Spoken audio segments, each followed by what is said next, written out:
ব্ৰাহ্মণ অংশ বুলিলে য'ত বৈদিক যজ্ঞৰ সুস্থ সম্পাদনৰ বাবে ৰচিত বিধি নিয়ম মন্ত্ৰ তন্ত্ৰ তত্ত্ব সাধনা আৰু বিধি যজ্ঞৰ বিৱৰণ পোৱা যায়। যিকোনো দুখন আৰস্মৰণ গ্ৰন্থৰ নাম লিখা যিকোনো দুখন আৰস্মৰণ গ্ৰন্থৰ নাম হ'ল তবলকাৰ আৰু চান্দনা আৰত্মক। আৰণ্যক কাক বোলে? আৰণ্যক হ'ল বেদৰ তৃতীয় অংশ।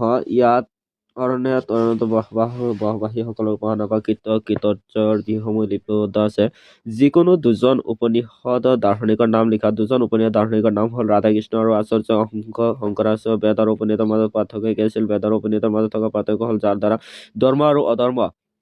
বেদ আৰু উপনিষদৰ মাজত পাৰ্থক্য হ'ল যাৰ দ্বাৰা ধৰ্ম আৰু অধৰ্ম সকলো বিষয়ৰ জ্ঞান লাভ কৰা যায়, সিয়ে হৈছে বেদ। আনহাতে উপনিষদ হৈছে বেদৰ অন্তিম অংগ। উপনিষদ হৈছে বেদৰ অন্তিম অংগ। কোনখন আটাইতকৈ সৰু উপনিষদ?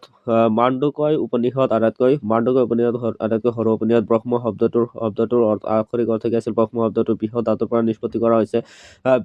বৃহৎ ধাতুৰ লগত মনৰ প্ৰত্যয় যোগ ব্ৰহ্ম শব্দটো নিষ্পত্তি কৰিছে। বৃহৎ শব্দৰ অৰ্থ হ'ল মহৎ। বৃহৎ শব্দৰ অৰ্থ হ'ল মহৎ বা ব্যাপক আৰু মনৰ প্ৰত্যয়ৰ অৰ্থ হ'ল অতিশয়। ব্ৰহ্ম আনিছিল ব্ৰহ্মাণ্ড সমগ্ৰ জগতৰ কাৰণ। ব্ৰহ্ম এনে এটি সত্তা যি অতিশয় মহৎ বা ভয়াৱহ। তজ্জলাল মানে কি? ব্ৰহ্মৰ পৰাই সমগ্ৰ বিশ্বজগতৰ উৎপত্তি হৈছে। ব্ৰহ্মৰ পৰাই সমগ্ৰ বিশ্বজগতৰ উৎপত্তি হৈছে আৰু পৰিণতি সমগ্ৰ জগত ব্ৰহ্মতেই বিলীন হৈ যায়। ছন্দোগোপনিষদত ব্ৰহ্মক তজ্জলা বুলি কোৱা হয়। ব্ৰহ্মৰ ৰূপ দুটা কি কি? ব্ৰহ্মৰ ৰূপ দুটা হ'ল পৰব্ৰহ্ম আৰু অপৰ ব্ৰহ্ম। পৰব্ৰহ্ম কাক বোলে? পৰব্ৰহ্ম নিৰ্গুণ ব্ৰহ্ম বুলি কোৱা হয়। পৰব্ৰহ্ম অসমীয়া নিৰ্গুণ, নিৰ্বিশেষ আৰু নিৰ্বিকল্প। উপনিষদত এই পৰব্ৰহ্মকে পৰম ব্ৰহ্ম বুলি কোৱা হয়। অপৰ ব্ৰহ্ম কাক বোলে? অপৰ ব্ৰহ্ম সগুণ ব্ৰহ্ম বুলি কোৱা হয়। অপৰ ব্ৰহ্ম সবিশেষ, সগুণ, সবিকল্প।